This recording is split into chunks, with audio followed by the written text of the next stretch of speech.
আসসালামু আলাইকুম সবাইকে। বিসমিল্লাহির রহমানির রহিম। তো স্ক্রিন তোমরা যে টপিকটা আজকে দেখতে পাচ্ছ, ক্লাস 9-10 বায়োলজির প্রথম অধ্যায় জীবন পাঠ।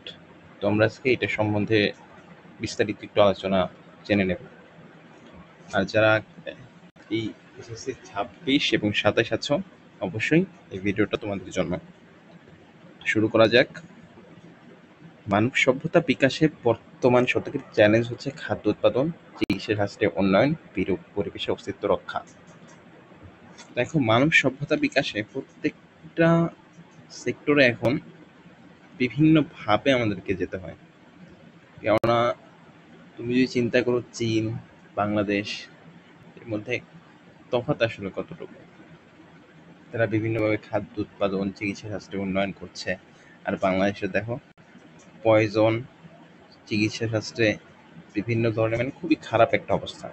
তো যাই হোক, এগুলো নিয়ে পরে আলোচনা করা যাবে। আমরা মূল পাঠটাই পড়াশোনা করি। দেখো ফার্স্ট পৃষ্ঠাটা, জীববিজ্ঞানের ধারণা। দেখো এখান থেকে কোশ্চেন খুব একটা আসবে না, কিন্তু জাস্ট একটু রিডিং করবা। যেটা গুরুত্বপূর্ণ সেটা হচ্ছে বায়োলজি। তো সবাই জানো যে জীববিজ্ঞানকে বায়োলজি বলে, বাট এই শব্দটা আসলে কোথা থেকে এসেছে? তো বায়োলজি শব্দটা এসেছে মূলত বায়োস। তুমি যদি বায়োলজি শব্দটাকে ভাঙো, দেখো একটা শব্দ পাও, এটা হচ্ছে বায়োস আর হচ্ছে লগোস। তো বায়োস আর লগোস এই দুইটার শব্দ সংযোগের মাধ্যমে বাবা এই বায়োলজি শব্দটা আসছে। এখন বায়োলজির ভূমিকাটা আসলে কি? বায়োলজি বলতে আমরা মূলত বুঝি যে চিকিৎসা, চিকিৎসা শাস্ত্রটাই আমরা বেশি বুঝি, বা এটাই আসলে মেনলি বোঝায়। বাট চিকিৎসা ছাড়াও আরও একটা সেক্টর এই বায়োলজিতে গুরুত্বপূর্ণ ভূমিকা আছে, সেটা হচ্ছে তোমার কৃষি সংক্রান্ত। কৃষিতে কিভাবে এটা ইম্প্যাক্ট করে সেটা তুমি পরবর্তীতে দেখবা। দেখো, জীববিজ্ঞানের ফার্স্ট চর্চা হয়েছে তোমার গ্রিস, মিশর, মধ্যপ্রাচ্য, চীন সব বিভিন্ন অঞ্চলে। যাই হোক, এগুলো একটু রিং দেবা। এখন আসি মেইন যে পড়া, জীববিজ্ঞানের শাখাগুলা। শাখাগুলো এখানে তোমার মেইনলি তোমার হচ্ছে টপিকগুলোর যে নাম, হেডিং, যে সেই হেডিংগুলো পড়তে হবে। তো ভৌত জীববিজ্ঞান আর ফলিত জীববিজ্ঞান, এটা হচ্ছে জীববিজ্ঞানকে দুইটা শাখায় ভাগ করছে। তার একটা হচ্ছে ভৌত আর একটা হচ্ছে ফলিত। ভৌতটা কি? ভৌতটা হচ্ছে মনে করো তোমার থিওরি বেসিস। মেইন কথা যেটা, মনে করো একটা ক্রিকেট ম্যাচ। তো ক্রিকেট ম্যাচ যখন ইন্টারন্যাশনাল ক্রিকেট ম্যাচ, পাড়ার ম্যাচেও তোমরা যদি দেখো, তখন ফার্স্টে কিন্তু একটা খাতা নিয়ে বসা হয় যে এইভাবে এইভাবে ব্যাটিং করতে হবে, বা কাকে কোন জায়গায় কখন নামানো হবে, কোন বলারকে কখন খেলানো হবে, এটা নিয়ে একটা আলোচনা হয়। বাট প্রয়োগটা হয় কিন্তু, মানে ওই যে মিটিংটা তোমরা করলা তার প্রয়োগটা হয় কিন্তু খেলার মাঠে। তো ওই বিষয়টাই মূলত এখানে প্রতিফলিত হবে। মূলত ভৌতটা হচ্ছে ওই তোমার যে তোমরা যে ওই ঘরে বসে যে পরিকল্পনাটা করলা সবাইকে নিয়ে, ওইটা হচ্ছে তোমার মেইনলি হচ্ছে থিওরি, ওইটাই হচ্ছে তোমার ভৌত। আর যেটা মাঠে প্রয়োগ করলো ওইটা হচ্ছে ফলিত। তো সেমই হচ্ছে এই ভৌত আর ফলিত ব্যাখ্যাটা। তো এখন দেখো, ভৌতটা মূলত তত্ত্বীয় বিষয় নিয়ে আলোচনা করা হয়, থিওরি বেসিস। এর যে কয়টা শাখা আছে, সেই শাখাগুলোর জাস্ট নামগুলো পড়তে হবে। দেখো, অঙ্গ সংস্থান বা মরফোলজি, জীবের সার্বিক অঙ্গ সংস্থানিক বা দৈহিক গঠন গঠন। অঙ্গ সংস্থানটা আসলে কি? তোমার অঙ্গ নিয়ে যত ধরনের আলোচনা আছে জীবে, সহজ বাংলা কথা, সেই বিষয়গুলো নিয়ে এই মরফোলজিতে আলোচনা করা হয়। মরফোলজিটাকে দুই ভাগে ভাগ করা হয়েছে, একটা হচ্ছে বাহ্যিক, একটা হচ্ছে অন্তঃস্থ। যেটা বাহ্যিক, বাইরের বিষয় বর্ণনা করে, সেটা হচ্ছে বহি অঙ্গ সংস্থান বা এক্সটার্নাল মরফোলজি। যেটা ভিতরে, ওটা হচ্ছে অন্ত অঙ্গ সংস্থান বা ইন্টারনাল মরফোলজি। এরপর যে সেকেন্ড যেটা আছে, শ্রেণীবিন্যাস বিদ্যা বা ট্যাক্সোনমি। ইংলিশ ওয়ার্ডগুলো অবশ্যই সবাই মনে রাখবা, কারণ ইংলিশ ওয়ার্ডগুলো গুরুত্বপূর্ণ। ধরো তোমার এমসিকিউতে আসছে যে জীবের শ্রেণীবিন্যাস আর তার রীতিনীতিগুলো নিয়ে কোন বিদ্যায় বা কোন শাখায় আলোচনা করা হয়, তখন তোমার অপশন আছে অঙ্গ সংস্থান, শারীরবিদ্যা, হিস্টোলজি, ট্যাক্সোনমি। তুমি পড়ে গেছো শ্রেণীবিন্যাস বিদ্যা আলোচনা করা হয়, কিন্তু তুমি তার ইংলিশ টার্মটা জানো না। সেই ক্ষেত্রে কিন্তু এখানে একটা পস্তানোর মতো একটা সিচুয়েশন তোমার তৈরি হবে। তো ইংলিশ টার্মগুলোও মোটামুটি গুরুত্বপূর্ণ, তোমরা এগুলো দেখে যাবা। এরপর আসো, শারীরবিদ্যা আছে, ফিজিওলজি। শারীরবিদ্যা তো বুঝো যে আমাদের অঙ্গ সংস্থায় যে জৈব রাসায়নিক কার্যাদি আছে, শ্বসন আছে, রেচন আছে, সালোকসংশ্লেষ আছে, এগুলো নিয়ে আলোচনা করা হয়। হিস্টোলজি হচ্ছে হিস্টো অর্থ হচ্ছে টিস্যু, আর লজি অর্থ হচ্ছে নতুন জ্ঞান, তো ওই তত্ত্ব। তো এই টিস্যু তত্ত্ব নিয়ে যে আলোচনা করা হয়, টিস্যু সম্পর্কে যত ধরনের বিষয় আলোচনা আছে, গঠন আছে, বিন্যাস আছে, কার্যাবলী আছে, সবগুলো বিষয় নিয়ে হিস্টোরিতে আলোচনা করে। ভ্রূণবিদ্যা নাম শুনেই বুঝতে পারতেছো যে ভ্রূণ সম্পর্কিত যত আলোচনা আছে, ভ্রূণের সৃষ্টি, গঠন, পরিস্ফুটন, জননকোষের উৎপত্তি, এগুলো নিয়ে আলোচনা করা হয়। ভ্রূণবিদ্যা বা ইংলিশ টার্মটা হচ্ছে এমব্রায়োলজি। কোষবিদ্যা বা সাইটোলজি, কোষ সম্পর্কিত যত আলোচনা আছে। বংশগতিবিদ্যা বা জেনেটিক্স। বংশগতিবিদ্যা বা জেনেটিক্সটা কি? আমাদের একটা জিনিস, তোমরা যখন তোমার ইন্টারমিডিয়েটে উঠবা তখন বড় একটা চ্যাপ্টার আছে জেনেটিক্স নিয়ে, বংশগতিবিদ্যা নিয়ে। তো ওইখানে বংশগতিবিদ্যা তোমরা যেটা ফার্স্ট জানবা, এটা বংশগতি, একটা যে বংশ, দেখো তোমার দাদার থেকে তোমার বাবা আসছে, তোমার বাবার থেকে তুমি আসছো, দেখবা প্রত্যেকেরই দেখা গেছে কোনো চেহারায় মিল বা কথাবার্তায় মিল বা আচরণে মিল বা চোখের মনিতে মিল, এবং হচ্ছে মিল দেখা গেছে খুঁজে পাবো। অনেকে বলে না, দেখা যায় যে দাদার সাথে মিলে গেছে বা দাদার মতো হয়েছে বা বাবার মতো হয়েছে বা নানার মতো হয়েছে। তো এগুলো কিসের জন্য আসলে এরকম হয়? এটা মূলত হচ্ছে তোমার জিন, কারণ একজনের জিনটা আরেকজনের শরীরে স্থানান্তরিত হয়। তার মানে কি, বংশ যত আগায় বংশ গতি হয়, বংশ গতিটা কিসের মাধ্যমে যায়? ওই জিনটার মাধ্যমে একটা থেকে আরেকটা চলে যায়। তাই বংশগতি বিদ্যা নিয়ে যখনই তুমি আলোচনা করবা, তখনই তোমার জিন জিন কথাটা চলে আসবে। তো এখানেই বংশগতি ধারা সম্পর্কে যখন তুমি বংশগতি শাখাটার বিষয় আসবে, তখন তোমার জিনের কথাটা আসবে। তারপর দেখো বিবর্তন বিদ্যা, রিভলিউশন। বিবর্তন বিদ্যাটা কি বাবা? বিবর্তন বিদ্যাটা হচ্ছে একটা তত্ত্ব, ওই বর্তমানে আলোচনা হয়, যেটা এখনো প্রমাণিত হয় নাই, বাট বিজ্ঞানীদের কাছে এটা খুবই প্রচলিত, কিন্তু ইসলামের নীতিতে এটার কোনো ভিত্তি নাই। বিবর্তন বিদ্যাটা হচ্ছে এমন একটা বিদ্যা, এমন একটা ভিত্তি, যেখানে ওরা বলে যে মানুষ ফার্স্টে বানর থেকে আসছে, বানর আবার আরেকটা বস্তু থেকে আসছে, এইভাবে একটা কালে ক্রিয়া পরিক্রমায় মানুষ আসছে। যেটা আসলে বৈজ্ঞানিক কোনো মানে প্রমাণিত কোনো তত্ত্ব নাই, জাস্ট বিজ্ঞানীরা বলছে। কিছু কিছু দৃষ্টি বা প্রেক্ষাপটে বিজ্ঞানীরা ওটাই গ্রহণ করছে। এটাই হচ্ছে তোমার ইভলিউশন বা বিবর্তনবিদ্যা। বাস্তুবিদ্যা, প্রাকৃতিক পরিবেশের সাথে অন্তঃসম্পর্ক আছে, এন্ডোকাইনোলজি খুবই গুরুত্বপূর্ণ ব্যাপার। হরমোনের কার্যকারিতা বিষয়ক আলোচনা করা হয়। আমাদের যদি তোমরা দেখো, প্রত্যেকটা বিষয় হরমোনের সাথে কানেক্টেড। তোমরা যে পরিপাক ক্রিয়া বা যত যাই বলো, সবকিছুই হরমোনের সাথে সম্পর্কিত। তো এই হরমোন সম্পর্কিত যে আলোচনা, সেটা আলোচনা করা হয়েছে এন্ডোক্রাইনোলজিতে। এই পড়াশোনা জীব ভূগোল, ভৌগোলিক সীমারেখায় যে জীবের বিস্তৃতি, জীব কোথায় থাকবে না থাকবে, অভিযোজন, কোন পরিবেশের সাথে একটা জীব দেখবা একটা পরিবেশের সাথে খুব ভালো মানে নিতে পারছে, আর একটা পরিবেশের সাথে সে ধ্বংস হয়ে গেছে। এই সম্পর্কিত আলোচনা করা হয় হচ্ছে জীব ভূগোলে।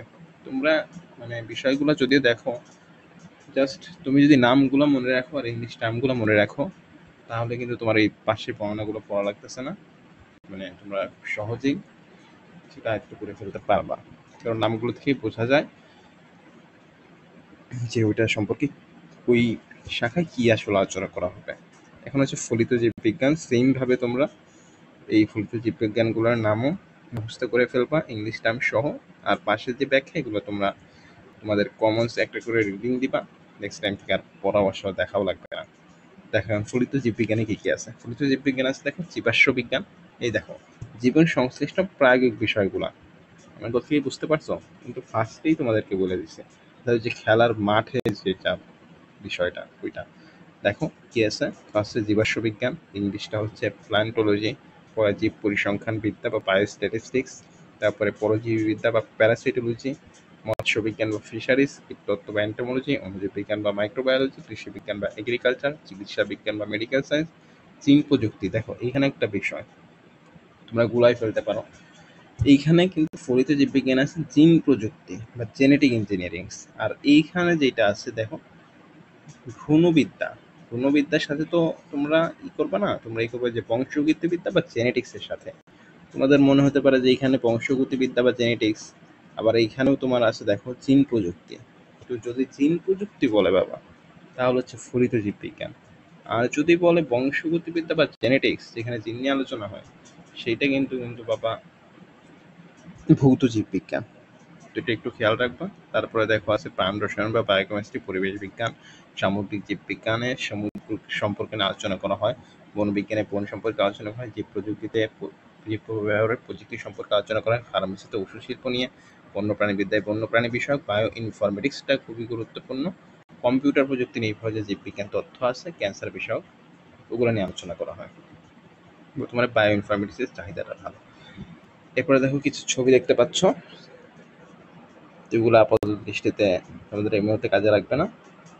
এরপরে দেখো ক্যারোলাস লিনিয়াস, এই চ্যাপ্টার আমাদের যেটা আছে, আমরা যে চ্যাপ্টারে ফার্স্ট যে নামটা, বিজ্ঞানীর নামটা, অনেক বিজ্ঞানীর নামই তো পড়বা, যে ফার্স্ট যে নামটা, যেটা না জানলে আসলে 9-10 পড়াটাই বৃথা। ক্যারোলাস লিনিয়াস সুইডিশ একজন প্রকৃতিবিদ। সে দেখো 1735 সালে আপসালা বিশ্ববিদ্যালয় থেকে চিকিৎসা শাস্ত্রের ডিগ্রি লাভ করছে। ভালো কথা, ডিগ্রি লাভ করছে। ওইখান থেকে সে ওই বিশ্ববিদ্যালয়ে অ্যানাটমির অধ্যাপক নিযুক্ত হয়েছে। বিশ্ববিদ্যালয়ে পড়ছে, খুবই ভালো কথা, কিন্তু যে মেইন ফ্যাক্টটা, সে ওই বিশ্ববিদ্যালয়ে অধ্যাপক নিযুক্ত হয়েছে অ্যানাটমি। তার থেকে বড় কথা, সে উদ্ভিদ ফুল সংগ্রহ করছে, শ্রেণীবিন্যাসে অনেক আগ্রহ ছিল। একটা সময়ে সে এগুলো করতে করতে জীবজগৎকে দুইটা ভাগে ভাগ করে ফেলছে, একটা হচ্ছে উদ্ভিদ জগৎ আর একটা হচ্ছে প্রাণী জগৎ। এখন দেখো, আমরা কিন্তু শ্রেণীবিন্যাস, এখন ওইখানে কিন্তু একটা টপিক ছিল শ্রেণীবিন্যাস বিজ্ঞান, শ্রেণীবিন্যাস বিদ্যা। দেখো কোথায় পড়ছে, এই দেখো শ্রেণীবিন্যাস বিদ্যা বা ট্যাক্সোনমি। এই এতগুলো শাখার মধ্যে একটা ভৌত জীববিজ্ঞান নিয়ে, ভৌত শাখা নিয়ে আমরা আলোচনা করবো, শ্রেণীবিন্যাস বিদ্যা বা ট্যাক্সোনমি। দেখো শ্রেণীবিন্যাসের উদ্দেশ্যটা কি, উদ্দেশ্যটা খুবই ক্লিয়ার। তোমরা যখন বা টিচাররা যখন দেখবা, আগে তোমাদের ক্লাসে দেখা গেছে কয়েকটা ক্লাস 1-এ 2টা শাখা করে দিছে। শাখাগুলো কেন করছে, দেখা গেছে ছেলেদের একটা শাখা করছে, মেয়েদের একটা শাখা করছে। বা দেখা গেছে ভালো স্টুডেন্ট ফার্স্ট 30 জনে একটা শাখা করছে, পরে 20 জনে একটা শাখা করছে। এই শাখাগুলো কেন করছে, এই শাখাগুলো করছে যাতে ওই ফার্স্ট যে 30 জনের যে পড়া বোঝার অ্যাবিলিটি, পরের 20 জনের পড়া বোঝার অ্যাবিলিটি কিন্তু সেম না। তো 30 জনকে যেভাবে পড়াবে, 30 জন মোটামুটি ভালোভাবে বুঝবে, আর পরের 20 জন কিন্তু বুঝবে না। পরের 20 জনকে আবার অন্য স্টাইলে বোঝাতে হবে, অন্য 20 জন আবার ওই স্টাইলে বুঝাইলে বুঝবে। তো এটা করার কারণ কি, সুবিধা হইল। তো সেম শ্রেণী বিন্যাস, এই বিন্যাসটা, শ্রেণীটাকে বিন্যাস করার কারণটাও হচ্ছে সেম। আমরা একটু সুবিধা পাবো এখান থেকে, প্রত্যেকটা জীবের দল উপদল সম্বন্ধে জ্ঞান আহরণ করতে পারবো, ভিন্নতার দিকে আলোকপাত করে আহরিত জ্ঞানকে সংরক্ষণ করতে পারবো, সংক্ষিপ্তভাবে উপস্থাপন করা যাবে, নামকরণ করা যাবে, জীবগুলো শনাক্ত করে যেগুলো প্রয়োজন ওই সংরক্ষণে সচেতন হতে পারবো। এখন আসলে জীব জগতে ক্যারোলাস লিনিয়াসের যে সময়কাল আছে, সেই সময়কালকে তিনি জীবজগৎকে 2টা সুপার কিংডমে ভাগ করছে, প্রোক্যারিওটা, ইউক্যারিওটা। সুপার কিংডম 1 আর 2। 1-এর মধ্যে আছে শুধুমাত্র মনেরা, একের মধ্যে আছে শুধুমাত্র মনেরা, আর সুপার কিংডম 2-এর মধ্যে আছে, অর্থাৎ ইউক্যারিওটার মধ্যে আছে কিন্তু আরো 4টা টপিক, যেটা হচ্ছে প্রোটিস্টা, ফাঞ্জাই, প্লাস্টি আর হচ্ছে অ্যানিমেলিয়া। দেখো মনে রাখবো কিভাবে, তো ফার্স্ট সুপার কিংডম 1 যেটা প্রো মানে হচ্ছে বাবা আদি, বায়োলজিতে প্রো মানে হচ্ছে আদি। তো ফার্স্ট যেটা টপিকটা থাকবে ওটা অবশ্যই আদিটাই থাকবে, তোমরা অনেক জায়গায় এটা পাবা, ফার্স্টে দেখবে প্রো আছে, পরে দেখবে ইউ আছে। তো প্রো হচ্ছে আদি, ওটা হচ্ছে প্রোক্যারিওটা, পরেরটা হচ্ছে ইউক্যারিওটা। আর প্রো এর মধ্যে একটা আছে মনেরা বাবা। মন দিতে হবে একজনকে, মন দিতে হবে কয়জনকে বাবা, অনেকজনকে বলতে, যাই হোক অফ টপিক। তো মনে রাখার জন্য জাস্ট বলছি, মন দিতে হবে বা একজনকে। সো সুপার কিংডম 1-এ শুধুমাত্র একটাই রাজ্য আছে, ওটা হচ্ছে মন, অর্থাৎ মনেরা। আর পরে এগুলো তো protista, fungi, plantae, animalia super kingdom 2-এর অন্তর্ভুক্ত।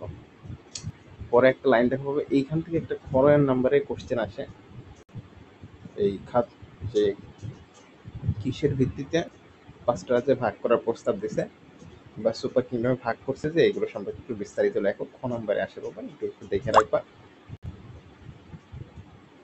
দেখে রাখার মধ্যে দেখো ফার্স্টে কি বলছে, যে এখানে কিসের ভিত্তিতে আসলে ভাগ করছে। আরএনএ প্রকারভেদ, ডিএনএ প্রকারভেদ, বৈশিষ্ট্য, সংখ্যা, খাদ্যাভ্যাসের তথ্য উপাত্তের ভিত্তি, এগুলোর ভিত্তিতে মূলত হুইটেকার 1969-এ 5টা রাজ্য বা 5 কিংডমে ভাগ করার প্রস্তাব দিছে। বাট প্রস্তাব দিলেই তো আসলে হয় না। তো তখন ওটা প্রস্তাবই রয়ে গেছে। বাট পরবর্তীতে মার্কিউলিস 1974 সালে হুইটেকার ওই যে শ্রেণীবিন্যাসের যে প্রস্তাবিত যে রূপ ছিল ওটা বিস্তারিত রূপ দিয়ে দিচ্ছে। পরবর্তীতে এটাকে সুপার কিংডমে ভাগ করছে, 5টা রাজ্যকে 2টা সুপার কিংডমে আবদ্ধ হয়েছে। এখন দেখো আমরা এটা পুরো সম্পর্কে একটু বিস্তারিত জানবো। দেখো এই যে প্রো মানে ফার্স্টে বলছেন যে আদি, মানে আদিকোষ বিশিষ্ট এককোষী প্রাণী আণুবীক্ষণিক জীব। এটা হলো জাস্ট একটা জিনিসই মাথায় রাখবা, প্রো মানে আদিকোষে বাবা নিউক্লিয়াসের সুগঠিত না, এরা এককোষী হয়, আণুবীক্ষণিক জীব। শেষ, এক লাইনই প্রকাশ শেষ। তো এখন দেখো মনেরায় যদি যাই, মনেরা তো একজনকেই মন দিতে হবে। তো যাই হোক, সুপার কিংডম একই যে রাজ্য একটা আছে, এরা তো এককোষী হবে, এককোষী লম্বালম্বী যুক্ত হয়ে ফিলামেন্ট গঠন করে কলোনিয়াল বাবা। আমি বলছিলাম নিউক্লিয়াসের সুগঠিত না। নিউক্লিয়াসটা বাবা কখন সুগঠিত হয় না? যখন নিউক্লিয়াসের মধ্যে যেসব বস্তু থাকার কথা সেই বস্তুগুলো যখন থাকে না। তো নিউক্লিয়াসে কি কি থাকে তোমরা যখন এই নিউক্লিয়াস সম্পর্কে পড়বা, সামনে আছে তোমাদের, বা পড়ছো কিনা জানি না। নিউক্লিয়াসের 4টা পার্ট আছে। নিউক্লিওলাস, নিউক্লিয়ার পর্দা, যেটাকে নিউক্লিয়ার মেমব্রেন বলা হয়, তারপর নিউক্লিওপ্লাজম, আর আরেকটা পার্ট আছে ক্রোমাটিন তন্তু। এই 4টা টপিকে যদি কোনো একটা না থাকে সেটা কিন্তু অসম্পূর্ণ থাকবে, ওটা সুগঠিত হবে না। তো সেম মনে এরকম সুগঠিত না। আদিকোষ মানেই সুগঠিত না, সুগঠিত না মানে এই 4টার একটা অনুপস্থিত থাকবে বা সবগুলো অনুপস্থিত থাকতে পারে। তো এটাই জাস্ট এখানে সবগুলো বলা আছে যে ফার্স্ট মাইটোকন্ড্রিয়া এন্ডোপ্লাজমিক জানো কিছুই থাকবে না। কেন বাবা? কেন এককোষী। একমাত্র যেটা ব্যতিক্রম সেটা বাবা রাইবোজোম। তো নিজ যে কথাটা বাবা তুমি মনে রাখবা, মনেরা এককোষী, আদিকোষী। আদিকোষী মানে নিউক্লিয়াস সুগঠিত না, সুগঠিত না মানে নিউক্লিওলাস, নিউক্লিয়ার পর্দা এগুলো নাই, নিউক্লিওপ্লাজম নাই, শুধুমাত্র ক্রোমাটিন বস্তুটা থাকে, আর কোনো অন্য কোনো কোষীয় অঙ্গাণু নাই, শুধুমাত্র বাবা রাইবোজোম আছে। আর বিভাজন যে প্রক্রিয়া বাবা, বিভাজন যে প্রক্রিয়া হচ্ছে দ্বিবিভাজন। দ্বিবিভাজন প্রক্রিয়া সম্পন্ন করে খাদ্য গ্রহণ পদ্ধতিটা হচ্ছে শোষণ পদ্ধতি, আর সালোক সংশ্লেষণ পদ্ধতিতে এরা খাদ্য প্রস্তুত করে। এটার উদাহরণটা মনে রাখবা, নিরাংশবাদ শৈবাল ব্যাকটেরিয়া। সুপার কিংডম 2 এ দেখো বাবা, যা পড়ছো এটার বিপরীতে হওয়ার উচিত। তাহলে এরা কি প্রকৃতকোষী, নিউক্লিয়াস সুগঠিত, এককোষী হতে পারে, বহুকোষীও হতে পারে, এককভাবে করণীয় দুইটাই যে কোনো একটাও হতে পারে। এটার মধ্যে অন্তর্ভুক্ত আমরা করছিলাম প্রোটিস্টা, ফানজাই, প্লান্টি আর অ্যানিমিডিয়া। তো প্রোটিস্টার মধ্যে দেখো এককোষী বা বহুকোষী ফিলামেন্টাস আছে, সুগঠিত নিউক্লিয়াস আছে। এখন কি তখন আমরা পড়ছিলাম 4টার মধ্যে একটা থাকবে, ক্রোমাটিন দুটো থাকবে। এখন কিন্তু বাকিগুলো সবগুলো থাকবে। এবং ক্রোমাটিন বস্তু ডিএনএ, আরএনএ, প্রোটিন থাকে, সকল ধরনের অঙ্গাণু থাকে। আমরা ওইখানে জাস্ট পড়ছিলাম রাইবোজোম থাকে, এখানে বলতেছি সকল ধরনের অঙ্গাণু থাকে। ওইখানে খাদ্য গ্রহণটা বলছিলাম শোষণ পদ্ধতিতে। এখানে শোষণ পদ্ধতির সাথে আরেকটা যুক্ত হয়েছে, এটা হচ্ছে ফটোসিনথেটিক। ফটোসিনথেটিক ওইখানেও ছিল দেখো, এই যে সালোকসংশ্লেষণ পদ্ধতিতেও খাদ্য গ্রহণ প্রস্তুত করে। দুইটাও সেম, ওইখানেও ছিল এখানেও আছে। মাইটোকন্ড্রিয়ার কোষ বিভাজনটা এখানে হচ্ছে অযৌন প্রয়োজন, ওইখানে আমরা পড়ছি দ্বিবিভাজন। এখানে যে খুবই গুরুত্বপূর্ণ ভাইটাল একটা লাইন, কনজুগেশনের মাধ্যমে ভিন্ন, যৌগিকভাবে ভিন্ন কিন্তু গঠনগতভাবে এক, এর দুইটা গ্যামেটের মিলনের মাধ্যমে যৌন প্রয়োজনটা ঘটায়। কোনো উদাহরণে এখান থেকে বাবা ধরে নাও যে একটা এমসিকিউ আসবে। আর উদাহরণগুলো বাবা ফার্স্ট এই বারবার আমাদেরকে একটা কথাই স্মরণ করে দিতে চাই, উদাহরণগুলো বাবা কোনোভাবেই মিস করবে না। এমসিকিউ গুলো খুবই গুরুত্বপূর্ণ বাবা উদাহরণের জন্য, তো উদাহরণগুলো করবা। এরপর আসে যাওয়া ফানজাই। ফানজাই মানেই মনে রাখবো বাবা স্থলজ, মৃতজীবী বা পরজীবী। ফানজাইয়ের সাথে সম্পর্কিত কিছু কোড ওয়ার্ড বাবা মনে রাখবা। সব কিছু বাবা একসাথে মনে রাখা সম্ভব না। তো ফানজাই কিছু কোড ওয়ার্ড হচ্ছে তোমার মাইসেলিয়াম, যেটা সরু সুতার মতো। নিউক্লিয়াসের সুগঠিত এগুলো সবগুলোই সুগঠিত হবে, কারণ আমরা কি করছি বাবা ফার্স্টে আমরা পড়ছি এটা কি প্রকৃতকোষী, তো নিউক্লিয়াস সুগঠিত হবে। দেখছো, তুমি জাস্ট জানো যে 4টা, তোমার কিন্তু পরীক্ষার খাতায় যখন 7-8টা পয়েন্ট লিখতে হবে বা 5-6টা পয়েন্ট লিখতে হবে, তখন কিন্তু তুমি তার একটা 2টা টপিক মানে লাইন তুমি এমনি লিখতে পারবা, কারণ তুমি প্রকৃতকোষী আগে থেকে জানো। প্রকৃতকোষী হইলেই তুমি ফার্স্টে যখন লিখবে প্রকৃতকোষীর পরের লাইনটাই তোমার চলে আসবে যারা এদের নিউক্লিয়াস তাহলে সুগঠিত। নিউক্লিয়াস সুগঠিত মানে কি, এদের নিউক্লিয়াসের যে 4টা উপাদান সেই 4টা উপাদানই আছে। এরকম করে কিন্তু তুমি বাড়াইতে পারবা। তো দেখো তারপর তুমি শোষণ পদ্ধতিটা লিখবা, খাদ্য গ্রহণ শোষণ পদ্ধতি ঘটে, তিনটাই কিন্তু সেম। এখানে কিন্তু ক্লোরোপ্লাস্টের অনুপস্থিত, আর যে গুরুত্বপূর্ণ যে লাইন হ্যাপ্লয়েড স্পোর দিয়ে বংশবৃদ্ধিটা ঘটায়। হ্যাপ্লয়েড স্পোর একটু তোমরা বিস্তারিত করে জানবো। উদাহরণগুলো পড়বা, ইস্ট, পেনিসিলিয়াম, মাশরুম। আর এই যে দেখো ভাই, অনেক সময় পাশে যে চিত্রগুলো দেখতেছো বাবা, এই যে পেনিসিলিয়াম, মাশরুম, কাঁঠাল গাছ, উপরে দেখো অ্যামিবা, ডায়াটম, তারপরে ব্যাকটেরিয়া নষ্ট, ব্যবসাবোধ শৈবাল। তো এইগুলা মাঝে মাঝে পরীক্ষায় চিত্রগুলো ওঠাই দেওয়া বলে যে এটা কি, এই সম্পর্কে বিস্তারিত দেখো। তো তখন হচ্ছে চিত্রগুলো না দেখলে তুমি বুঝবা না আসলে এটা কি। তো চিত্রগুলো দেখে রাখবা। এরপর হচ্ছে প্লান্টি। প্লান্টি মানেই বোঝা যাইতেছে বাবা যে মানে একটু ভালো আর একটু উন্নত, এরকম কিছু বোঝা যাইতেছে। তো দেখো এরা হচ্ছে সালোক সংশ্লেষণকারী উদ্ভিদ, উন্নত টিস্যু তন্ত্র আছে, যৌন যেমন হচ্ছে অ্যানাইসোগোমাস। অ্যানাইসোগোমাসটা কি বাবা? যৌনজনে দুইটা না তিনটে প্রকার আছে বাবা, আইসোগোমাস, অ্যানাইসোগোমাস, আরেকটা আছে তোমাদের যেটা লাগবে না, তো আমরা এই দুইটার মধ্যে থাকি, আইসোগোমাস আর অ্যানাইসোগোমাস। তো অ্যানাইসোগোমাস হচ্ছে বাবা আকার, আকৃতি, শারীরিক পার্থক্য বিশিষ্ট ভিন্ন ধর্মী দুইটা গ্যামেট আছে বাবা, দুইটা গ্যামেটের মিলন হয়। তোমরা জানো যে মাথা থেকে একটা গ্যামেট আসে, পিতা থেকে একটা গ্যামেট আসে, দুইটা গ্যামেট মিলা একটা কি হয়, জাইগোট তৈরি হয়। তো এইখানে জাইগোটটা যে তৈরি হয় যে দুইটা গ্যামেট থেকে, ওই দুইটা গ্যামেট মাঝে মাঝে দেখা গেছে আকার, আকৃতি, শারীরিকেও কোনো পার্থক্য থাকে না, দুটো সেম হয়ে যায়, তখন ওইটাকে বলে আইসোগেমাস। আর যদি পার্থক্য থাকে ওটা হচ্ছে অ্যানাইসোগেমাস। বুঝতে পারছো বাবা? হ্যাঁ, বুঝা গেছে? তো যাই হোক, পরে দেখো আইসোগমাসের টপিকটা গেল। যৌন জনন সম্পন্ন হয় আর কি গণিয়ে, আর কি গণিয়ে স্ত্রী জন প্রজনন বিশিষ্ট উদ্ভিদ।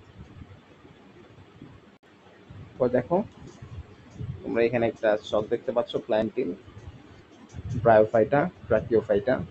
প্রায় প্রায় পানি সংবন্ধন উদ্ভিদ, প্রায় হচ্ছে মস, বর্গীয় উদ্ভিদ উদাহরণ দেওয়া আছে।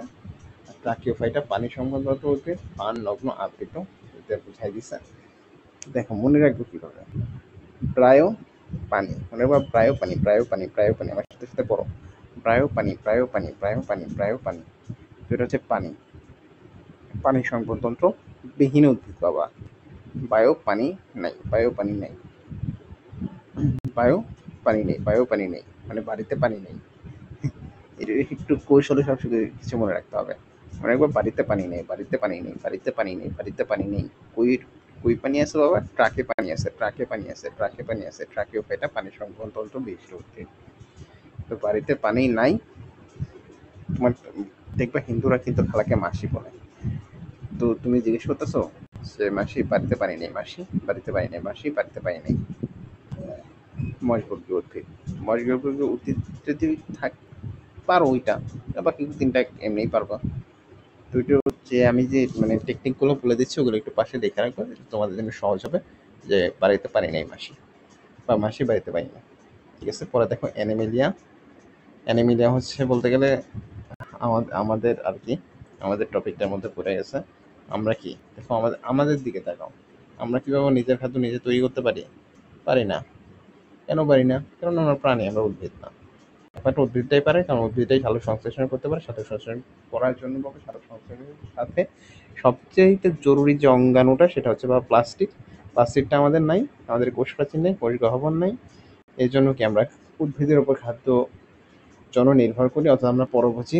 আমরা কি খাদ্য তো একবারে পেটে ঢোকাই দিই না, ফার্স্টে গলাধঃকরণ করতে হয়, তারপরে ঢুকে জটিল টিস্যুতন্ত্র আছে আমাদের, যৌন জনের মাধ্যমে বংশবৃদ্ধি করি। হ্যাপ্লয়েড গমেট থেকে ভ্রূণ স্তর সৃষ্টি হয়। আচ্ছা দেখছো উদাহরণটা, দেখছো? যাই হোক, এগুলো পারবা। দেখো টমাস ক্যাভলিয়ার স্মিথ 2023 সালে প্রোটোজোয়া আর কেমিস্ট্রি নামে দুইটা ভাগে ভাগ করছে, মনে রাখে ব্যক্তির রাজ্য হিসেবে নামকরণ করছে। যাই হোক, এগুলো একটু দেখবা। এরপর এসে খ নাম্বারে যেটা তুমি ফার্স্টে পাবাই, এটা হচ্ছে 7টা ধাপ, এবং এটা তুমি যদি বায়োলজির সাথে সম্পৃক্ত থাকো আজীবনই মোটামুটি পাবা, সবচেয়ে বেসিক একটা। তো এটা মনে রাখবা। তো এখন আসি কিভাবে এটা মনে রাখা যায়। তো ফার্স্টে রাজ্য বা কিংডম, পর্ব ফাইলাম, ফাইলামটাকে বিভাগ বা ডিভিশনও বলা যায়, তারপরে শ্রেণী বা ক্লাস, তারপরে বর্গ বা অর্ডার, গোত্র বা ফ্যামিলি, গণ বা জেনারেল, প্রজাতি বা স্পেসিস। তো এই 7টার মাধ্যমে পাবো মূলত, এই 7টা কোড ওয়ার্ডের মধ্যে ফেলে একটা প্রাণীকে জাজ করা হয়। তো আমরা এটা মনে রাখবো কিভাবে? মনে রাখার ক্ষেত্রে তোমরা একটু লিখে রাখবা ইংলিশে KPC, KPC OFGS, KPC of GS, KPC of GS, KPC of GS, KPC of GS. দেখো কেতে কিংডম, পিতে ফাইলাম, সিতে ক্লাস, অফে অর্ডার, এফতে ফ্যামিলি, জিতে জেনাস, এসে স্পেসিস। এখানে সিরিয়ালে দেওয়া মনে রাখতে হবে ইংরেজি বাংলা সহ।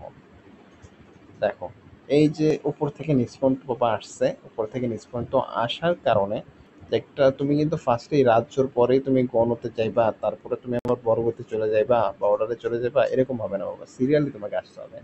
সিরিয়ালি আসার যে মেনটেনের যে টপিক, এটা হচ্ছে তোমার বা ধারণা, এটা তোমার নেক্সটেড হায়ারার্কি বলে। শ্রেণী ম্যানেজের যে পদ্ধতিটা, এটা হচ্ছে তোমার হায়ারার্কি, নেক্সটেড হায়ারার্কি। তোমরা যারা সেট পড়ছো, তো সেট যদি পড়ে থাকো তাহলে এটা সম্পর্কে একটু ভালো বুঝবা। সবচাইতে মানে সেটটা হচ্ছে রাজ্য, রাজ্যের উপসেটটা হচ্ছে পর্ব, পর্বের অন্তর্ভুক্ত শ্রেণী যেহেতু, সেহেতু শ্রেণীর অন্তর্ভুক্ত যেটা উপসেট হচ্ছে পর্বের উপসেট হচ্ছে শ্রেণী। তো এরকম ভাবে শেষ পর্যন্ত থাকবে। এখন দেখো এটাও মুখস্থ রাখতে হবে। রাজ্য, কিংডম, অ্যানিমিলিয়া, কোন কারণে কিসের জন্য পর্বে নটকট থাকে শ্রেণীতে। শ্রেণীটা হচ্ছে ম্যামালিয়া, এটা হচ্ছে মানুষের বাবা আমাদের। কেন ম্যামালিয়া বলা হয়? বাচ্চাকে বুকের দুধ খায়। প্রাইমেট কেন? কারণ আটটা উপযোগী হাত আছে। দেশি সত্যি উন্নত গোত্র, গণ, প্রজাতি কেন, এগুলো একটু মনে রাখবা। এগুলো ইম্পর্টেন্ট, গতে অথবা গতে দিতে পারে। দ্বিপদ নামকরণের কথা যদি বলি, দ্বিপদ নামকরণটাও খুবই গুরুত্বপূর্ণ। এখন দ্বিপদ নাম দ্বিপদ নামকরণ, এই দেখো নিচে কিছু দ্বিপদ নামকরণের এই টপিক নাম দিয়ে দিছে। তো এটা খুবই গুরুত্বপূর্ণ বাবা। এখান থেকে দেখা গেছে কত একটা থাকি। তো ফার্স্ট টাইম এই নিয়মগুলো পড়ানোর আগে তোমাদের এই বৈজ্ঞানিক নামগুলো একটু পড়াই দিই। দেখো বাবা, মনে রাখবা কিভাবে। ধান, ধান হচ্ছিল অরাইজে সেটিবা। ধান কি বাবা? অরাইজ, আমার সাথে সাথে বাবা পড়ো, আমার সাথে সাথে পড়বা। ধান অরাইজে সেটিবা, ধান অরাইজে সেটিবা, ধান অরাইজে সেটিবা। পাট, পাট কার, পাটকার, পাটকার, পাটকার, পাটকার। তোমরা গ্রামে যারা পাট টাট কাটো, তো দেখা গেছে তুমি তোমার চাচাকে জিজ্ঞেস করছো যে চাচা এই পাটকার, পাটকার। তো এই পাট কারচরাস, করচরাস ক্যাপসুলারিস, কারচরাস ক্যাপসুলারিস, তোমার করচরাস না কারচরাস, কারচরাস ক্যাপসুলারিস। এরপর সে আম বাবা, আমের ইংলিশ কি বাবা? এটা একবারে সহজ। আম হচ্ছে বাবা ম্যাঙ্গো, ম্যাঙ্গো জাতীয়, ম্যাঙ্গিফেরা ইন্ডিকা, ম্যাঙ্গিফেরা ইন্ডিকা। কাঁঠাল বাবা, কাঁঠাল, কাঁঠাল কি বাবা? কাঁঠাল খাওয়া কিন্তু বাবা একটা আর্ট। বর্তমানে কিন্তু অনেকে বাবা কাঁঠাল টাল খায় না, তো মনে হয় কাঁঠাল খাওয়া একটা আর্ট। আর্টোকার্পাস হেটারোকার্পাস। শাপলা বাবা, শাপলা তুলতে তোমরা কিনে যেতে হবে বাবা, অবশ্যই তোমাকে নৌকা নিয়ে যেতে হবে। অবশ্যই কি নৌকা বা নাও নিয়ে যেতে হবে। শাপলা গেছেন নৌফাই, নাওচালি, নৌচালি, নৌচালি, নাওচালি, নৌকা। যাই হোক, এরপর দেখো জবা, জবা, জবাটা কিভাবে মনে রাখবো তোমরা? হিবিসাস রোসা সাইনেন্সিস, রোসা, রোসাকে জবা দিবা। রোসাকে কি গোলাপ না দিবা, জবা দিবা। রোসাকে গোলাপ না দিয়া জবা দিবা। কলেরা তো বাবা খুবই সোজা, ভাইব্রিও কলেরা।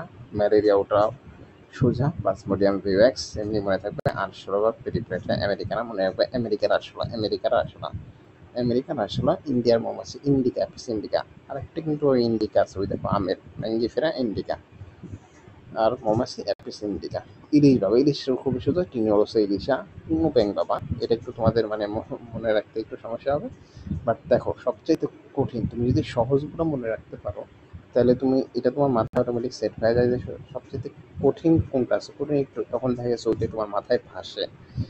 টিনোব্যাংক, টুটোফাইনাস, মেলানোস্টিকটাস, টুটোফাইনাস, মেলানোস। এগুলো তোমার একটু লিখে লিখে প্র্যাকটিস করতে হবে।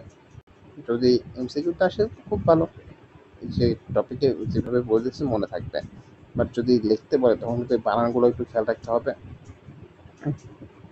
তো প্র্যাকটিস করতে হবে, মোর অ্যান্ড মোর প্র্যাকটিস করতে হবে বাবা। তারপর দোয়েল বাবা, দোয়েল, cop, copsychus saularis, copsychus saularis. Royal Bengal tiger বাবা, তো এমনি তারপর টাইগ্রিস।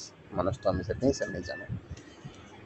তারপর দেখো এগুলো নিয়ম, আমরা এখানে যেভাবে লিখছিলাম ওইভাবেই সংক্ষেপে কিছু নিয়ম বলে দিই বাবা। ফার্স্টে দেখো ওটা এখানে কিন্তু বাবা ফার্স্ট ওয়ার্ডটা কিন্তু বড় রাখছে। তো নিয়ম একটা হচ্ছে বা ফার্স্ট যে আমরা নিয়ম একটা পাইলাম যে ফার্স্ট ওয়ার্ডটা বড় রাখতে হবে, বাকি সব ছোট। আর দেখো সবগুলো কিন্তু দুইটা ওয়ার্ডে লিখছে, একটা অরাইজা সেরিবা কর্সোভাস ক্যাপসুলাটিস, মানে দুইটা ওয়ার্ডে লিখতে হবে। তারপরে দেখো একটু প্যাকাতের ভাবে লিখছে, মানে তুমি যদি লেখো তাহলে ইটালিক হরফে লিখতে হবে। তারপরে তোমার যেটা আছে বাবা গণ আর প্রজাতি, গণ আর প্রজাতির নামে আলাদা করে লিখতে হবে, কারণ এই যে অরাইজা দেখতেছে এটা হচ্ছে গণ, আর এটা হচ্ছে লাস্ট হচ্ছে প্রজাতি স্যাটিভা। তো এখন দেখো আমরা এখান থেকে একটু করি। দ্বিপদ নামকরণ বা বায়োনমিক্যাল নোমেনক্লেচার, বায়োনমিক্যাল নোমেনক্লেচার, দ্বিপদ নামকরণ ইংলিশটা হচ্ছে বায়োলজিক্যাল নোমেনক্লেচার। দ্বিপদ নামকরণ কি পাবা, দেখো নামের মধ্যে পড়েছে দ্বিপদ নামকরণ পাবা, নামের মধ্যে মানে দুইটা পদে নাম লেখা হবে, বোঝা যাচ্ছে। আরেকটা তোমরা যখন আরেকটু পর হবে তোমরা করবা ত্রিপদ নামকরণ, ত্রিপদ নামকরণ করতে পারছেন। তো দ্বিপদ নামকরণের প্রবর্তকটা হচ্ছে এখানে দেওয়া নাই, দ্বিপদ নামকরণের প্রবর্তক তোমার ক্যারোলাস লিনিয়াস। তো দেখো এই যে আইসিবিএন কর্তৃক স্বীকৃত আছে উদ্ভিদের যেটা আছে international code of botanical nomenclature, চাইছি যে 18 যেটা আছে জুওলজিক্যাল নোমেনক্লেচার, এইগুলো পড়বা। এই যে স্পিসিস প্লান্টাম বইটা রচনা করছে, এমসিকিউর জন্য গুরুত্বপূর্ণ। এই দেখো যেগুলো বলছিলাম ল্যাটিন ভাষায় লিখতে হবে।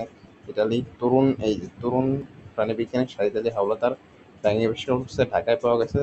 জাকিরিনা ঢাকা, জাকিরিনা রাখা হয়েছে তার নামের সম্মান দেখায়া, প্রাণীবিদ্যা বিভাগের কাজী জাকির হোসেন সম্মান দেখায়, তার না সরি। এরপরে দেখো দুইটা অংশ থাকবে বলছিলাম, গণ প্রজাতি ল্যাবিওরোইটা রুই মাছের বৈজ্ঞানিক নামকরণ উন্নত হতে হয়, অনুমতি নাই। দেখো প্রথমগুলো বড় হাতের, এগুলো ছোট হাতের, নাম মুদ্রা ইটালিক হরফে লিখতে হবে, যে গণপতি আলাদা করে দাগ দিতে হবে, তুমি যে দাগ দিতে হবে। নামকরণের যে দেখা যাচ্ছে অনেক সময় দেখা যায় যে দুইজনই একটা প্রাণীর দুইজন মানুষ নামকরণ করা হয়েছে, তো ফার্স্টে যে ফার্স্ট নামকরণ করছে তারটা গ্রহণযোগ্য হবে, এবং যে নামকরণটা করবে তার যে ছোট তার নামের প্রথম অক্ষর সেটা লিখে দিয়ে ওই সালটাও লিখে দিতে হবে। এইভাবে হচ্ছে তোমার বৈজ্ঞানিক নামগুলো লেখা হয়। তাই পরে দেখো কিছু রচনামূলক প্রশ্ন শ্রেণীবিন্যাসের প্রয়োজনীয়তা কি বাবা, ফার্স্টে আমরা তোমার ওখানে দেখাই দিছি শিক্ষার গুরুত্ব, ভৌত শাখাগুলোর নাম, ফলিত শাখা, দ্বিপদ নামকরণ পদ্ধতি, শ্রেণীবিন্যাসগুলো ধাপ সবই কিন্তু দেখো পড়াই দিচ্ছে। এখন আসো এই যে এমসিকিউ গুলো আছে, এমসিকিউ গুলো দেখবা। শ্রেণীবিন্যাসে একক কি বাবা বলো, শ্রেণীবিন্যাসের একক কি বলো, তো সবাই তোমরা কমেন্টে লিখবা। পাশে বংশগতিবিদ্যাকে ভৌত শাখা বলা হয় কেন, কেন বলা হয় বাবা, কারণ এখানে কি এখানে তথ্য বিষয় নিয়ে আলোচনা করা হয়, এটা নিয়ে একটু বিস্তারিত লিখবো যে বংশগতিবিদ্যার মূল বিষয় হচ্ছে জেনেটিক্স বা জিন, জিন সম্পর্কিত আলোচনা করা হয়, ভৌত বিষয় আলোচনা তথ্য বিষয় নিয়ে আলোচনা করা হয়, এই কারণে একে ভৌত শাখা বলা হয়। দেখো এই যে যেইটা বলছিলাম ওইটাই চিত্র দুইয়া, এবার চিত্র দিয়ে দিছে, চিত্র দিয়ে তারপর লিখতে হবে যেটা সম্পর্কে তুমি বর্ণনা দিবা, চিত্র একদিন মানে কোনটা উন্নত দেখছো, এই চিত্র দিয়েই সমস্ত খেলা করে যাবে। তো আজকের মতোই এই পর্যন্তই, তোমাদেরকে প্রত্যেকটা টপিক আমি মানে বিস্তারিতভাবে পড়াই দিলাম, সবাই জানিয়ে দিল যে কেমন হয়। আল্লাহ হাফেজ।